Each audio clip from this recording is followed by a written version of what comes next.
Welcome. My name is Rita Pergolizzi-Wentworth. I'm delighted to have you all here with me this evening to talk a little bit about the Montessori education and the long and short-term effects for that on children. You know, before going any further, it's really important to know who was the scientist or the mastermind behind the Montessori model, the Montessori method. Dr. Maria Montessori was born in 1870, and she was the first female physician in her country. And why that's incredibly important is because she transferred her work into the field of education. She brought this scientific background of observation to her work. And it was because of that that she was able to find certain universal truths, if you will, in the way that children developed, and also was able to basically solidify herself in history. When people hear about the Montessori philosophy, oftentimes it's synonymous with a philosophy that's withstood the test of time. You know, it's been around for generations, and there have been a number of students that have gone through this form of education and have reaped the benefits of both short and long-term gains.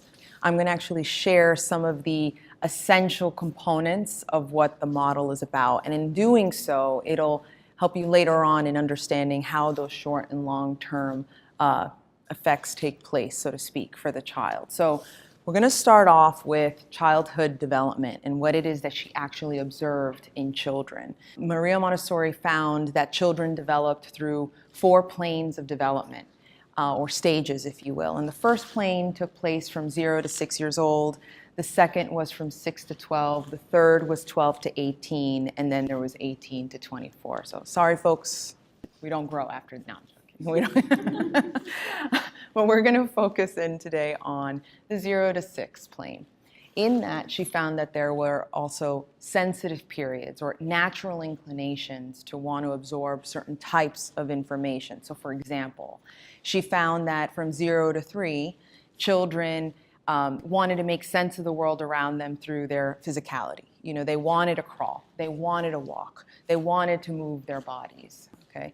From 0 to 6, that whole window was about language. You know, they wanted to communicate. They wanted to understand, or they want, actually, not just wanted, but they want to know sounds. They want to know how to string words together to create sentences, etc. And then there was also the window for mathematics, which was from 4 to 5.5. She found that children during that time had a natural inclination to want to understand the relationship between numbers. One-to-one correspondence was important to them at that point. So then she took this, her findings, if you will, in childhood education, in childhood development and education, and she started creating a model around that. And so she started off with didactic materials, sort of similar to what you actually see here. She created the materials with those sensitive periods in mind, thinking to herself, okay, how can I help support and foster these particular interests through materials that children can construct meaning with or out of. And then she created this environment, which we call the prepared environment. So these materials lived in a place that was meant to intrigue the child, different than what you would find in the adult world. So everything in the classroom is child-sized. Everything is intended for a child to feel as though he or she can navigate the room on his or her own autonomously, really. Then she also, in her findings, she found that the teacher played a different role in a Montessori classroom. Unlike traditional philosophies at the time or even today, the focus wasn't meant or is not to be the teacher. It's supposed to be the child. The child sort of helps navigate and drive his or her education within the classroom. Equally as important, she found that the social environment was almost like another teacher, if you will. And what I mean by that is it was meant, and it is meant to be multi-age. So for example, we have something called the CASA classroom, which are students between the ages of 3 to 6. She believed that the classroom should be like a family, where the oldest child is essentially an additional teacher in the classroom, teaching materials to the younger ones, reinforcing those skills by showing a certain level of mastery.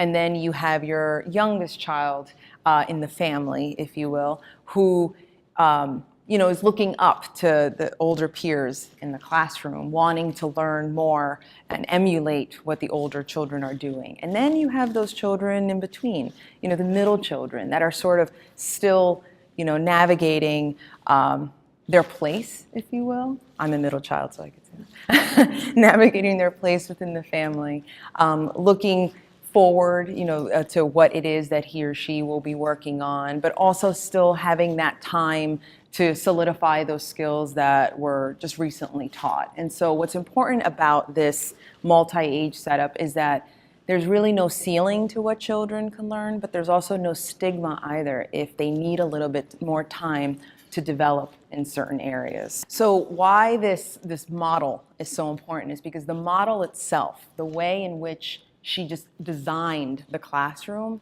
is what actually leads to the short and long-term effects that I'm going to speak a little bit about now. There are many, but for today's talk, I'm going to focus on 3 that not only have been developed by Maria Montessori in the classroom through the use of the space, through the teacher, through children interacting with one another, but have also been researched as best practices to date. Okay, so the first one I'm going to talk about is honing in on executive function skills. So executive function skills are essentially one's ability to concentrate, to sustain attention, focus, to work with one's working memory for sequencing and for ordering. And so what's happening in a Montessori classroom is that all of the time. And so what Maria Montessori did was she found that it was very important to start there. If you were able to support a child's ability to sustain focus, for example, then all other academic skills that follow would be a lot easier for him or her to absorb. So actually, to demonstrate that, I have something called the juicing work, which is one of my favorite ones.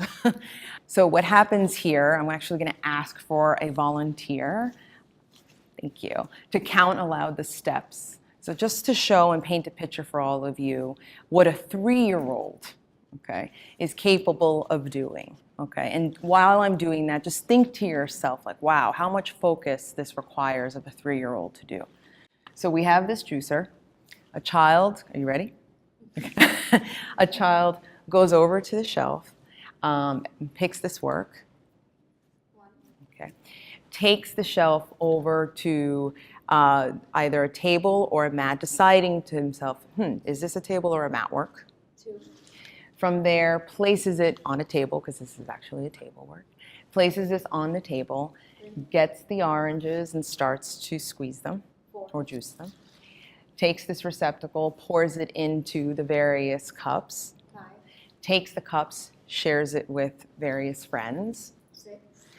takes the cups back, puts it back on the tray, 7. takes the oranges, puts them in the trash, 8. then takes this entire tray over to a sink, 9. washes everything off, 10. puts everything, dries everything, 11. puts everything back onto the tray, 12. then takes that back over to a shelf. 13.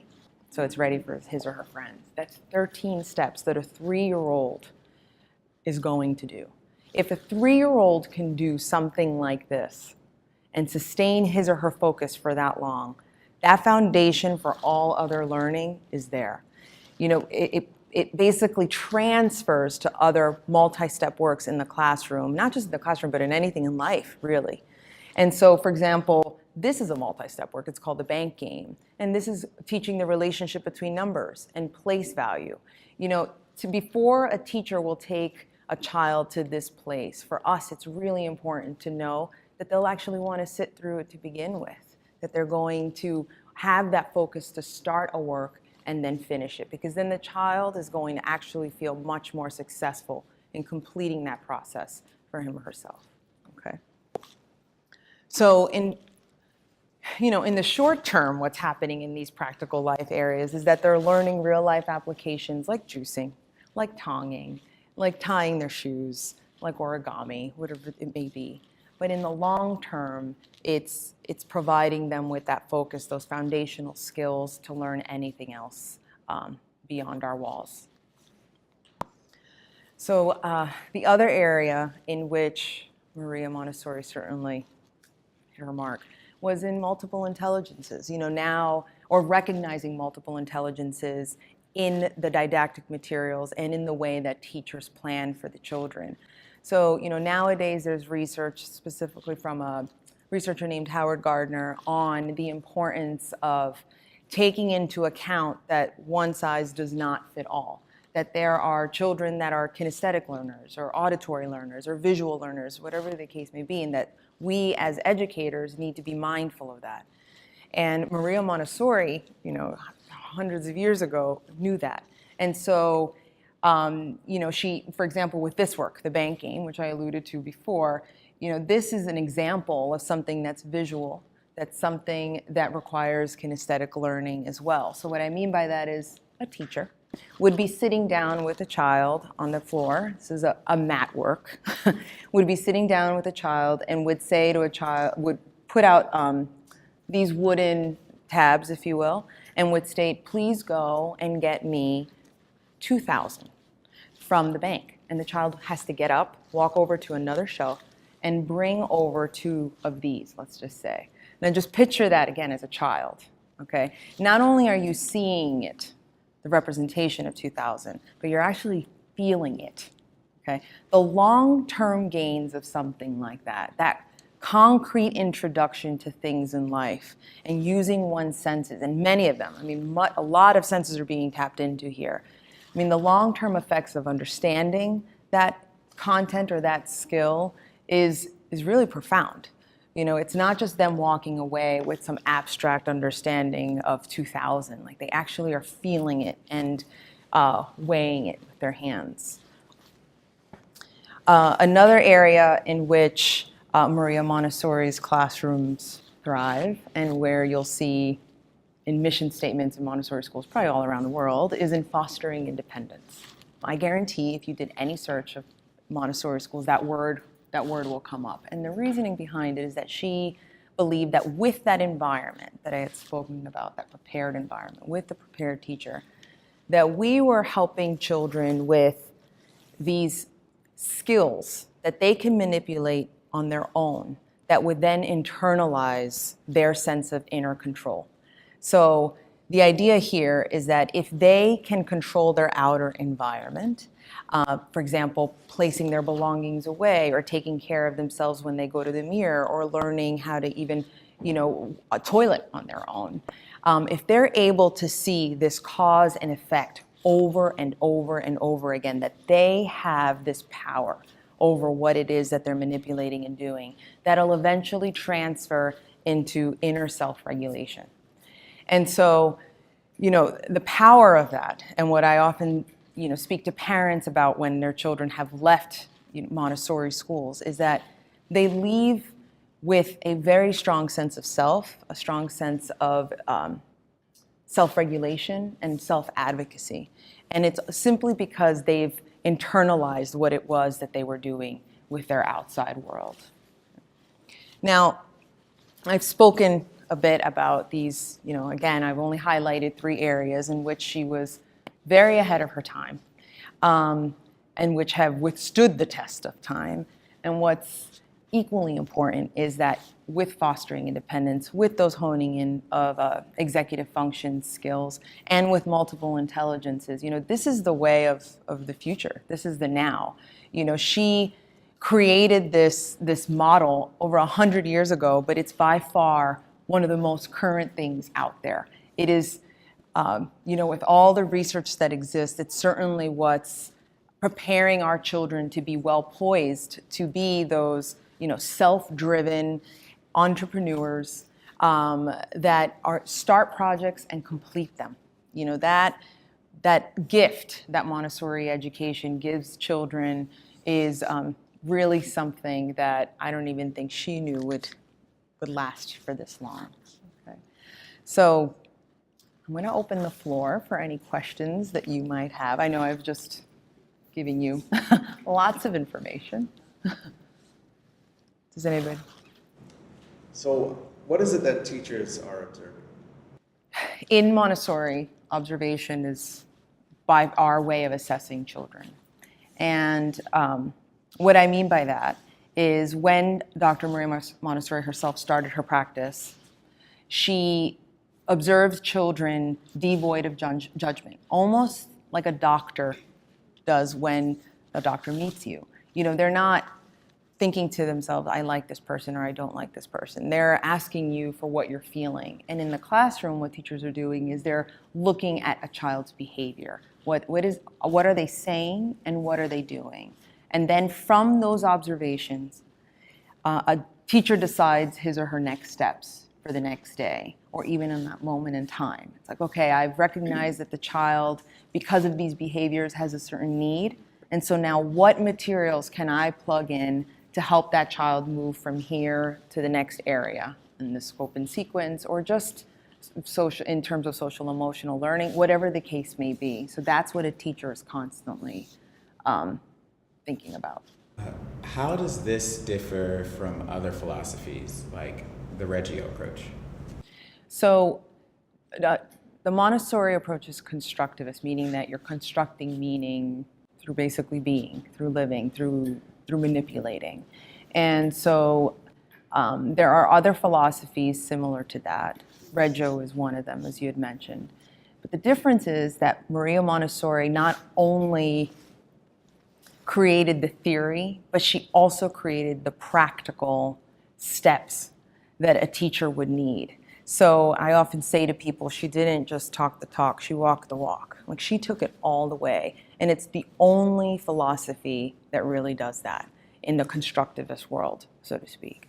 So with regards to the difference with the Reggio approach, so Maria Montessori started her model, if you will, at around 1900s or so. Reggio came about after World War II, and it looked to the Montessori approach to gain a lot of what its model is like. Okay, and it's different in that it's more social based. So in Montessori world, so to speak, these materials themselves are like teachers. They're self-correcting, meaning that if a teacher presents this lesson to a child, he or she will then walk away and let the child manipulate it on his or her own, and there's a control of error. Whereas with the Reggio approach, it's more social-based, where there's lots more, I guess you could say, interactions with the teachers and the students to construct meaning. So it's considered a social constructivist approach. Hi, could you please explain a little what the older children are doing in the classroom?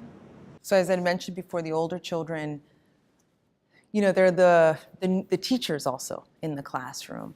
Not only do they continuously receive lessons from the teachers to move them to where they need to be or where they can go, so to speak, but they're also reinforcing those skills through the teaching of that content to the younger one. They often say that the third year is the culminating year of a Montessori cycle, because that older child has taken everything that he or she has learned throughout and is really kind of debuting it in that final year. So it's really, really powerful for children to walk away with that. Okay, thank you.